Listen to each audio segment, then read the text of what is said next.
반갑습니다. 지난주 금요일은 그 추석 연휴가 끼어 있어서 쉬었고, 이제 보름 만에 이렇게 오래간만에 만나게 된 것 같습니다. 한 주 참 보름크간 별 탈 없이 잘 지내셨습니까? 오늘은 이 책 이제 교재 일부 초기 불교 사상, 부처님의 초기 불교의 핵심 사상을 이제 참선 수행, 마음 수행의 관점에서 살펴보도록 하겠습니다. 7페이지 보면 부처님께서 출가하셔서 이제 6년의 극심한 고행 끝에 깨달음에는 한 발짝도 다가서지 못하고 고행의 무익함을 확인하고는 정상적인 음식을 드시고 기력을 회복하신 후에 보리수나무 아래에서 정진하시다가 최상의 깨달음을 성취하시게 된다. 그는 여실히 깨달았다. 이것이 고다. 이것이 고의 일어남이다. 이것이 고의 멸이다. 이것이 고의 멸에 이르는 길이다. 이렇게 사성제를 말씀하십니다. 저번 강의 때도 말씀드렸다시피 부처님의 깨달음의 내용은 한마디로 사성제, 고진멸도라고 말할 수가 있습니다.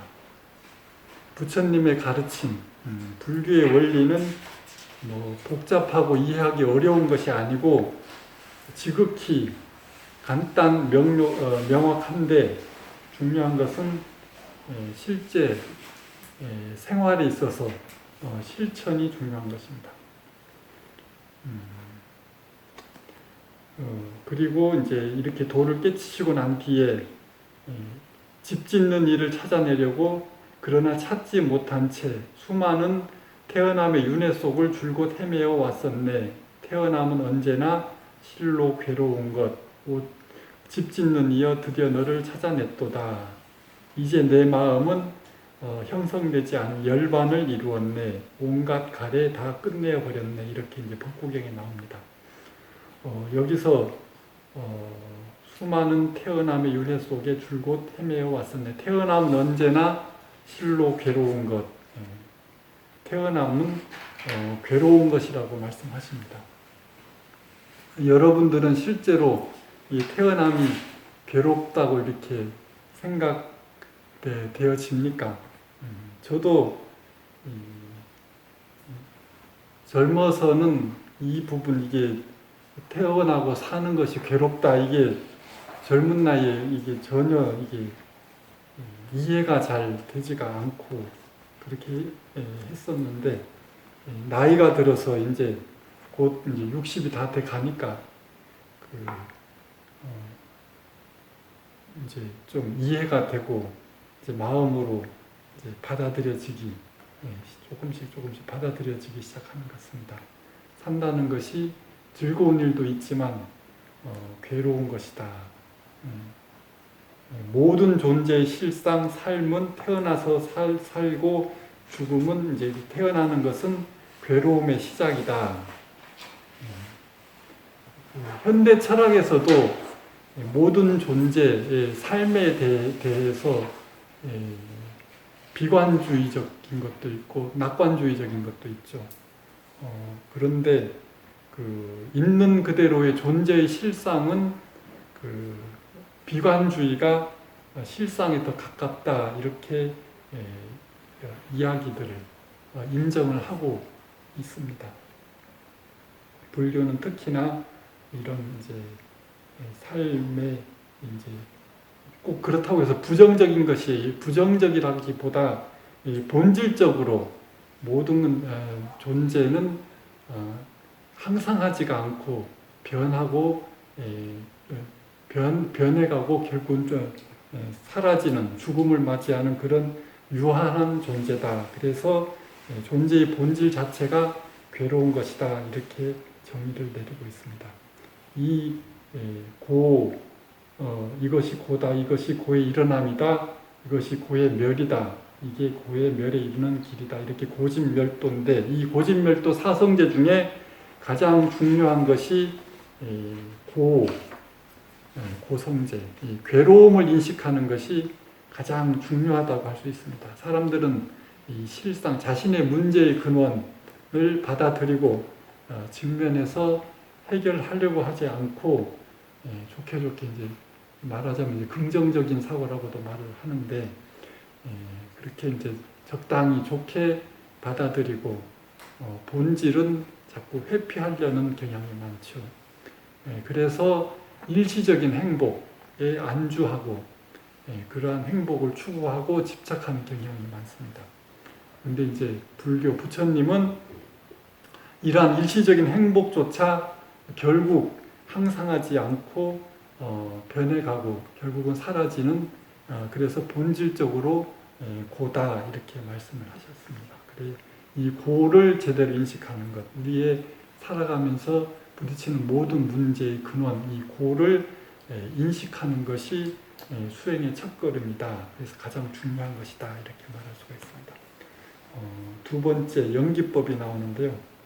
부처님 핵심 가르침은 바로 이 연기법이다. 세상의 모든 존재, 실상, 존재 현상들은 원인과 조건에 따라, 즉 인연에 따라 형성되었다. 그래서 9페이지 보면 이것이 있으므로 저것이 있게 되고 이것이 일어나므로 저것이 일어난다. 이것이 없으므로 저것이 없게 되고 이것이 소멸함으로 저것이 소멸한다. 인연 따라 생겨났다. 인연 따라 인연이 다 하면 흩어져서 소멸한다. 결국 실체라고 할 것이 없다. 네. 이게 이제 공사상이죠. 이 공사상이 불교의 핵심 사상이라고 할 수가 있습니다. 모든 존재의 실상은 공이다. 결국은 인연 따라 왔다가 인연이 다하면 사라지고 소멸한다. 이게 존재의 실상입니다. 그래서 고다 이렇게 말할 수가 있습니다. 그 다음에 이제 12연기법이 나오는데 무명연행 행연식해서 식연, 명색, 유기, 촉연수, 수연애, 애연, 취연유, 유연생, 노사, 그리고 우비고뇌 이렇게 12단계로 12연기법이 나옵니다. 근데 이제 이 하나하나의 뜻을 행식, 명색 이런 부분들을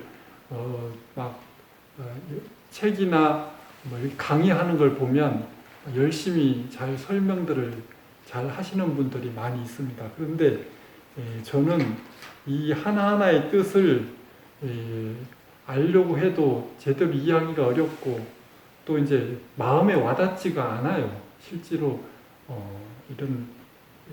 그래서 이 12연기서를 이렇게 보면 그 당시에 인도 사람들의 사유 체계가 오늘날 우리의 사유 체계보다 훨씬 더 복잡하고 세밀하지 않았나. 그래서 이제 오늘날 우리 현대인들의 사고 방식하고는 많은 차이가 있었다. 이렇게 이제 생각이 들고, 그래서 이런 부분들을 지식적으로 억지로 이해한다고 해도 정작 우리 수행에는 큰 도움이 되지 않는다. 중요한 것은 현재 우리 내 자신의 각자가 다 있을 괴로움에 어려운 부분이 있을 거 아닙니까? 그 괴로움의 근본 원인, 그 원인과 결과로 하나하나 차근차근 철저히 궁구해 들어가면 그 근본 원인이 다른 데 있는 것이 아니고 결국 자신의 무명, 어리석음, 그 무명, 어리석음, 욕심, 욕망에 근거한다. 이 근본 무명을 하나하나 철저히 규명해서 자신의 괴로움의 근본 원인이 무명에 있음을 밝혀내는 것, 확실하게 밝혀내는 것이 실제 수행하는데 가장 중요하고 가장 중요한 부분이 된다. 이렇게 말씀할 수 있습니다.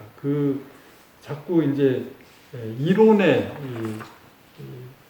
치우치다 보면 이걸 진짜 뭐 해석들을 엄청 다들 막 열심히 해석들을 많이 합니다. 근데 정작 저도 잘 이게 뭐 행, 연, 식, 명색, 유깁, 촉 해가지고 순서는 겨우겨우 외우는데 실제로 내 가슴에 와닿지가 않아요. 와닿지가 않아. 그래서 이게 그런 한 단계 한 단계 이게 그다지 중요한 것은 아니다.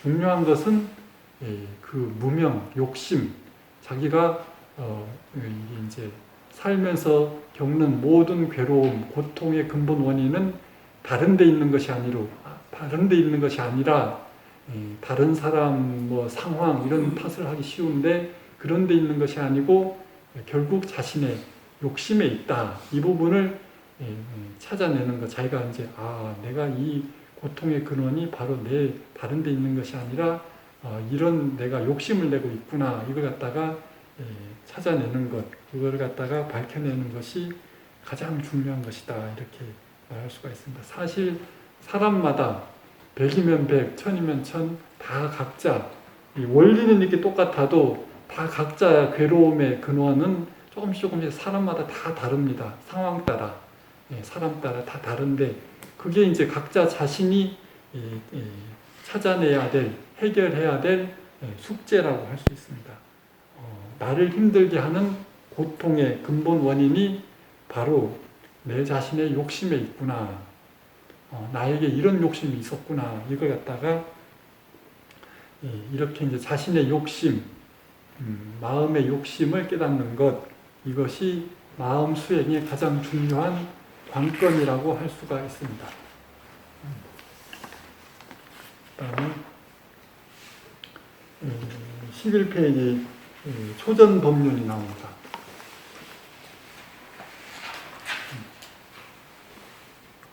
부처님께서 이제 깨달음을 얻으시고 사람들이 알아듣기 못할까봐 가르치는 것을 망설이다가 결국 이제 법을 전할 결심을 하시고 이제 그러면 누구한테 맨 처음 법을 전할까 이리저리 공부하시다가 결국 예전에 같이 공부하시던 그 5 비구를 찾아가서 가르침을 베풀었다. 이것이 이제 부처님의 가르침을 처음 시작한 그런 실제적인 불교의 시작이다. 이렇게 이제 의미 있는 순간이라고 할 수 있습니다. 그래서 이제 처음 초전 법륜이라고 하는데 이 초전 법륜에서 중도를 선언하십니다. 그래서 불교 모든 가르침은 이 중도, 가장 중요한 게 또 중도에 있다. 수행자는 양극단을 벗어나야 된다. 감각적 쾌락주의와 극단적 고행주의를 초월하는 중도의 길을 제시하셨다. 그래서 부처님이 출가하시기 전에 왕궁 생활을 하실 때 이 쾌락주의의 이제 쾌락주의를 경험하셨고 또 이제 출가하셔서 수행하시면서 그 당시에 유행하던 가장 주류가 이게 고행이었던 모양입니다. 그래서 그 고행을 갖다 6년간 뼈를 깎는 고행을 하시고 충분히 경험하시고 그 둘 다 칠지 수행에 도움이 되지 않는다 이렇게 이제 결론을 내리시고 그거를 초월하는 양극단을 초월하는 중도의 길을 제시하셨다 이렇게 말할 수가 있습니다. 이 오늘날 우리가 이제 고행주의자라고 하면 사람들이 생각하기에 그렇게 이제 무리하게 무모하게 그렇게 수행하는 것이 참 납득이 되지 않는데 그 당시에 사람들의 이제 주류 지배적인 수행 풍토는 고행주의였다. 수행하면 이제 고행입니다. 그래가지고 부처님도 그 길을 따라서 이제 6년간 피나는 그렇게 고행을 하시다가 결국 이제 수행의 무익함을 이제 깨달으시고 이제 중도에 이제 그만두게 되죠. 그래서 그렇게 이제 고행을 그만두게 되면 그 당시 사람들은 이 사람은 이제 수행을 포기했구나 이렇게 포기한 사람이라고 이제 비난을 하게 됩니다. 그래서 이게 우리가 이제 지금 이렇게 보면 이제 뭐 별거 아닌 것 같아도 쉬운 것 같아도 사람이 이렇게 모든 사람이 다 하는 것을 자기가 해봐서 아닌 것을 아니라고 할 수 있는 것이 너무나 상식적이고 간단한 것 같아도 그게 엄청난 용기와 의지가 필요한 것입니다. 내가 해봐서 아닌 것은 아니고 그걸 갖다가 그만둬야지 뭐 아닌 것을 기라고 할 수는 없잖아요. 근데 그러니까 수행이라는 것은 해봐서 좋은 것은 진짜 실제로 도움이 되는 것은 더 열심히 하고 도움이 안 되는 것은 그만두고 이렇게 지극히 상식적인 것 같다 열심히 하는 것인데 특별한 것이 전혀 아니라는 것입니다. 그래서 이게 중도라는 것은 이게 부처님이 쾌락주의와 고행주의를 당신이 스스로 충분히 경험하시고 난 뒤에 자신이 어느 한쪽에 치우쳐 있음을 자각하는 것입니다. 잘못된 것. 이게 중도라고 해서 어떤 특별한 답이 있는 것이 아니고 내가 잘못되어 있구나 이걸 갖다가 자각하면 이제 잘못된 줄 알면 바른 길을 또 찾을 수가 있는 거거든요. 근데 잘못된 줄 모르니까 끝까지 가다가 결국은 크게 잘못돼서 이제 뭐 병들어 죽게 되고 이런 어리석음을 갖다가 되풀이하게 되는. 그런데 잘못된지 자각하는 것이 너무도 쉬운 것 같아도 실제로 보면 너무나 어려운 겁니다. 자기가 열심히 하는데 사람들은 하다 보면 자기 합리화를 자꾸 해. 나는 열심히 잘하고 있다 이렇게 합리화를 하는데 자기가 이제 깨어있는 마음이 깨어있으면 잘못된지를 알게 되는데 자꾸 자기를 갖다가 상황에 맞추고 자기를 합리화하다 보면 이제 잘못된지를 실제로 자각하기가 참 어려워요. 지금 우리나라 불교의 수행에서도 지금 용맹정진이다, 장자불하다 이러면서 이제 열심히 하시는 분들도 많이 있는데 꼭 그걸 갖다 이게 이제 예를 들면 그걸 또 막 비난하는 것은 아니고 열심히 하는 데는 또 의미가 있지만 저도 용맹정진 이렇게 막 여러 번 해봤지만 이게 뭔가 이제 수행에서 얻으려고 그 용맹정진을 하고 이렇게 하는데 수행의 실질적인 원리는 지극히 간단하고 평범하고 상식적인 겁니다. 그래서 무리하면 탈난다 그런 겁니다. 그래서 너무 무리하고 막 장자부르하고 이 용맹정진을 하게 되면 하루에 뭐 잠을 안 자고 막 20시간 밥 먹고 잠 안 자고 이렇게 앉아 있으면 관절이 상하고 막 장기도 손상되고 그리고 이제 억지로 무리하면 이제 열이 또 쳐요. 열이 쳐서 막 눈이 빨개지고 그리고 막 이빨이 솟고 신경이 막 서게 되고 그래서 극심한 이제 고통을 병이 생기게 되는데 그래도 막상 그런 상태가 되면 자기가 뭔가 열심히 하고 있다는 그런 자기 만족감, 성취감 이런 게 있어요. 그래서 실지 수행하고 관계없는 그런 자기 만족감, 내가 열심히 잘하고 있다 이렇게 이제 그런데 자기 도취 이런 것이 생겨서 실제로 자기가 그렇게 되면 이제 몸이 망가지고 힘들고 이게 아프게 되는데도 인간의 그게 모순된 마음이죠. 결국 자기가 자각을 하기 힘들어요. 잘못되고 있고 그래서 결국은 큰 병이 생기고 참 그렇게 해서 잘못되는 경우도 많이 봤습니다. 수행뿐만이 아니라 사람들이 살아가면서 요즘 막 살을 뺀다고 다이어트를 많이 하죠.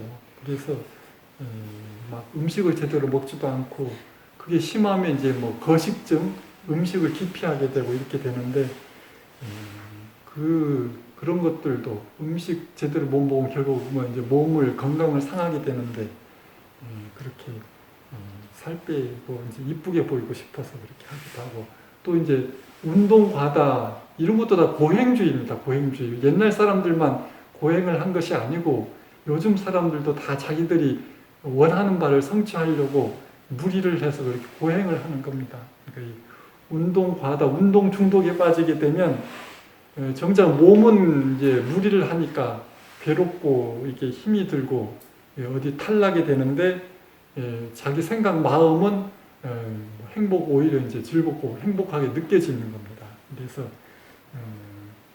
운동을 하는 것은 건강하기 위해서 하는 건데 이제 목적과 수단이 이제 뒤바뀌어 버려요.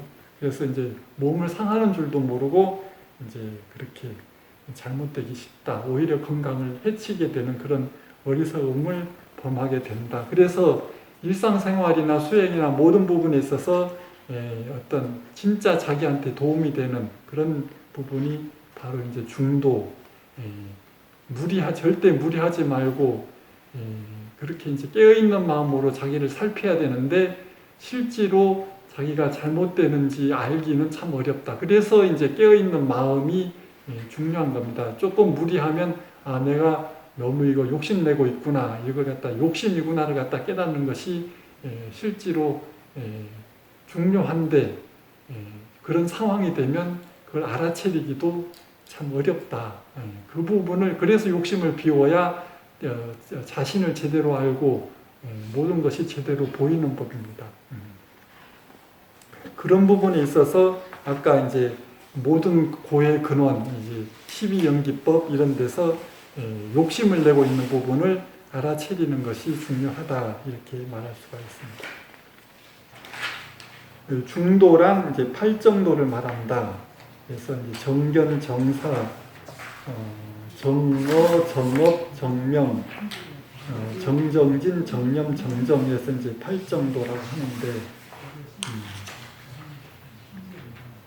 이 중도란 양극단에 치우치지 않는 것이다. 모든 존재 현상들은 연기적 사유인 원인과 조건의 차원에서 바라보고 판단하고 행동해서 이것이 이제 실제적으로 나에게도 좋고 서로에게 상생이 되는 행동과 생각과 행동이 될 때 이를 중도행위라고 한다. 이 8정도의 실천이 불교 수행의 시작과 끝이라고 할 수 있다. 이렇게 말할 수가 있습니다. 이 정견, 정사,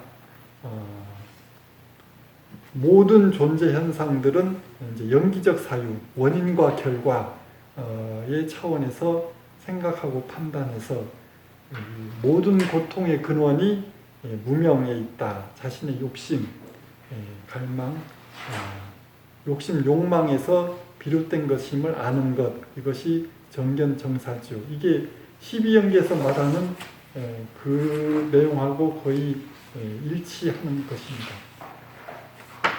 그래서 정어, 정업, 정명, 이렇게 바른 말, 정업, 바른 행위, 그래서 바른 생활, 정명, 이렇게 생활 실천을 통해서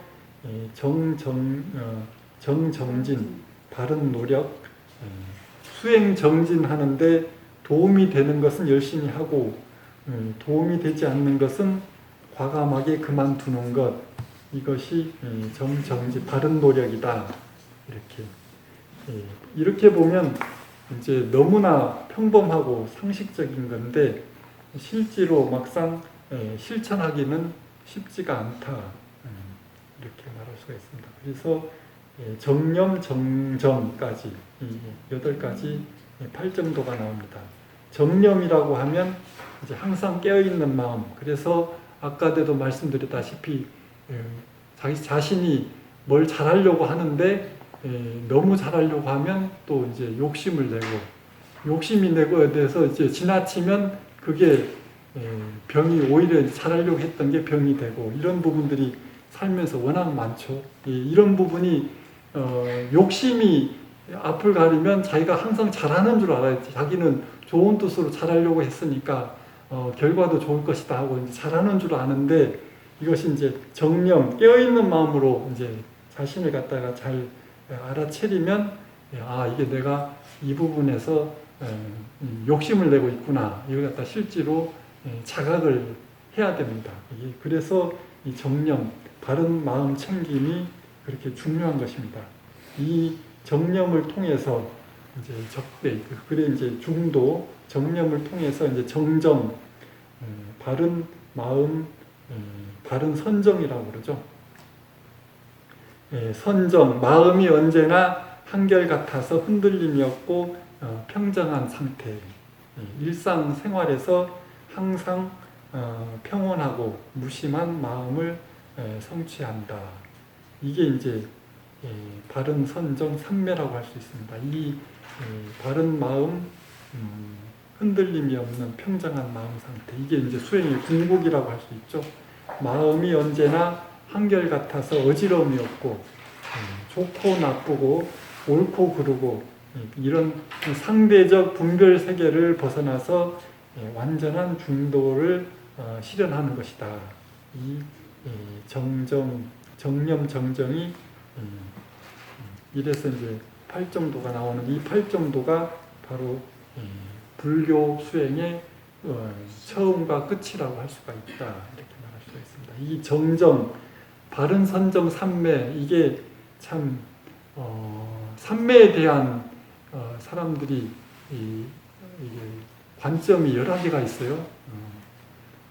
저도 이제 삼매를 이제 누구나 이제 체험하고 싶어 하잖아요. 그리고 수행을 하다 보면 삼매, 천수경에도 보면 백천삼매 도는수 이렇게 나오는데 내가 뭐 참선하고 이렇게 하루 뭐 10시간 뭐 이렇게 하다 보면 맨날 잡념망상에 오락가락거리고 한 번도 이렇게 마음이 이제 일정하게 이제 잡념 없는 무심한 상태가 되지를 않으니까, 잘 되기 힘드니까 자꾸 이제 삼매를 갖다 체험하고 싶어서 여러 가지 막 이렇게 시도를 많이 해봤는데, 이 삼매를 보는 관점도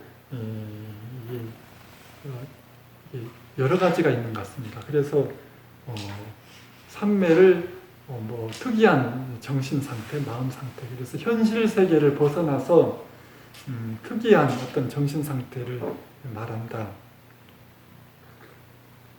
그렇게 말하시는 분들도 있어요. 그래서 이제 몸도 경계도 사라지고, 이제 내 몸도 바깥 경계도 이제 사라지고, 나도 없고 경계도 사라지는 그냥 무념무상 그런 이제 초월 상태, 그런 부분, 그런 것을 갖다가 삼매라고 이야기하는 사람도 있고, 근데 이제 여기서 말하는 정정, 바른 삼매라는 것은 이런 이 현실 세계 그대로에서 마음의 동료가 없는 것, 오로지. 아까 삼매라고 한 어떤 초월 세계를 경험한다. 나도 사라지고 뭐 어떤 빛이 보인다, 아니면은 뭐 그런 이제 특별한 저는 이제 그런 삼매를 경험해 보지 못해서 할 말이 없는데, 그런 뭐 삼매를 체험했다고 그래서 뭐 어떤 특별한 상태로 빠져드는 것을 이야기하는 사람들이 들어 있어요. 그래서 내가 사라지고 경계도 사라지고 내가 우주하고 막 하나가 되는 그런 특이한 체험을 하시는 분들도 이야기가 있는데, 저는 마음 수행의 본질적인 부분에서 보면 이 바른 선정이라는 것은 이 현실 그대로에서 오로지 마음이 흔들림이 없는 것. 이 경계에 따라 사람들은 끊임없이 누가 좋아하고 싫어하고 뭐 옳다 그르다 이런 분별 세계에서 오락가락 하는 것이 보통 이제 중생들의 마음인데, 이 좋고 싫고 누가 칭찬하고 비난하고 이런 그걸 갖다 팔풍이라고 그래요. 8가지 흔들리는 바람에 이제 전혀 동요함이 없는 것, 동요되지 않는 것, 이것이 바른 선정이다. 이렇게. 이게 이제 제가 생각하는 참선 수행, 마음 수행에 있어서 바른 선정에 대한 이해, 바른 선정관이 아닌가, 저는 이렇게 생각합니다. 그래서 이 바른 마음 선정이라는 것은 깨어질 것이 없다. 보통 이제 사람들은 수행하다가 보면 어떤 특별한 그런 상태를 갖다 체험하다 보면 어느 순간 또 깨어지거든요.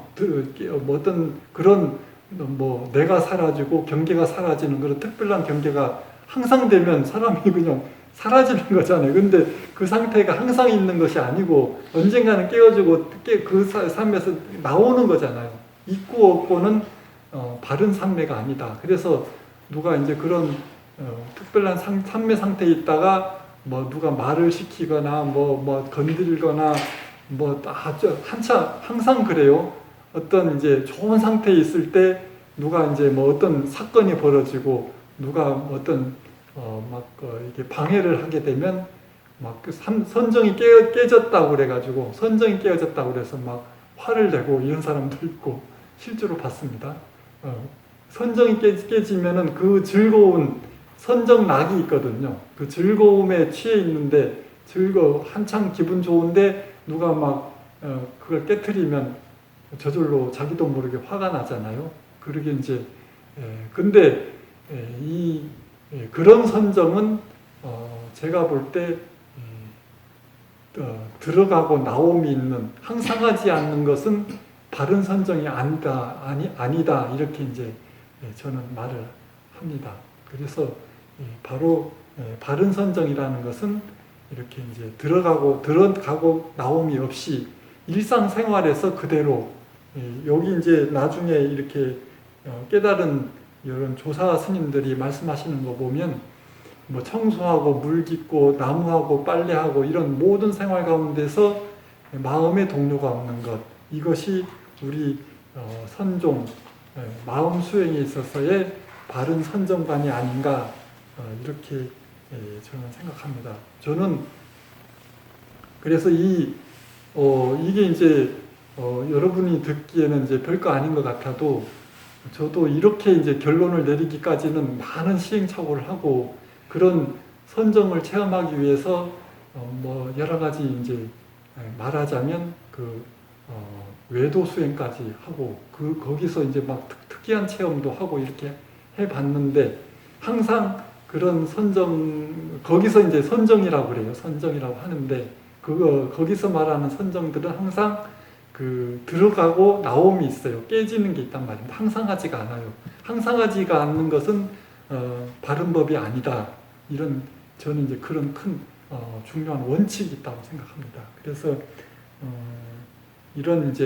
그리고 이제 그런 삼매 선정을 체험한다고 해서 자신의 이제 가장 중요한 것은 자기의 욕심, 욕망, 탐진치, 삼독심이 이게 이제 점점 줄어들어서 평정심을 가져야 되는데 그런 그게 이제 마음 수행, 마음을 닦는다고 할 수가 있는데 마음을 비우고 욕심을 비우고 그래야 이제 있고 없고 좋고 나쁜 경계에 휘둘리지 않는 그런 마음 상태가 될 수가 있는데 마음을 비워야 되는데 그런 마음을 비우는 이제 그런 마음 수행에는 이런 뭐 어떤 특별한 체험을 한다고 해서 그런 마음이 욕심이 비워지느냐?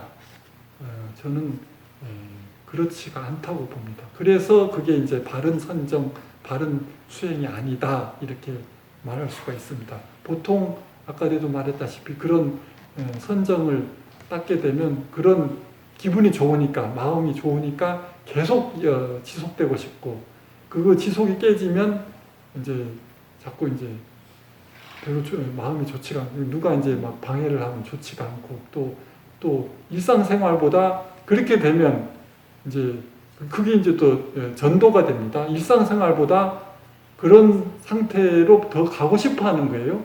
그래 되면 이제 그게 거꾸로 이제 중요한 건 우리가 이 일상생활에서 바른 마음으로 살아가는 것이 그래야 현실적인 진짜 올바른 마음 공부라고 할 수가 있는데 그런 삼매를 닦다 보면 이 현실 세계보다 그런 삼매에 빠지는 것을 더 자꾸 이제 본인이 원하게 돼요. 그래서 그게 잘못된 공부라는 겁니다. 그래서 이런 선정에 대한 관이 바로 서야 앞으로 막 그렇게 이제 거기에 혹하는 마음이 생기지가 않아요. 혹하는 마음이 생기면 자기도 모르게 그런 경계가 생기면 거기 빠져들게 되고 그래서 오히려 잘못되기 쉽다. 그래서 이제 바른 견해, 정견정사 이런 바른 견해, 바른 사유가 중요하다. 이래서 이제 팔정도의 이런 사상이 수행에 있어서 중요한 겁니다. 이렇게 이제 바른 견해를 가지고 있어야 잘못되지 않는다. 이렇게 말할 수가 있습니다. 오늘은 여기까지 팔정도까지 이야기를 하고 다음에 이제 다음 시간에 이제 여기부터 하도록 하겠습니다.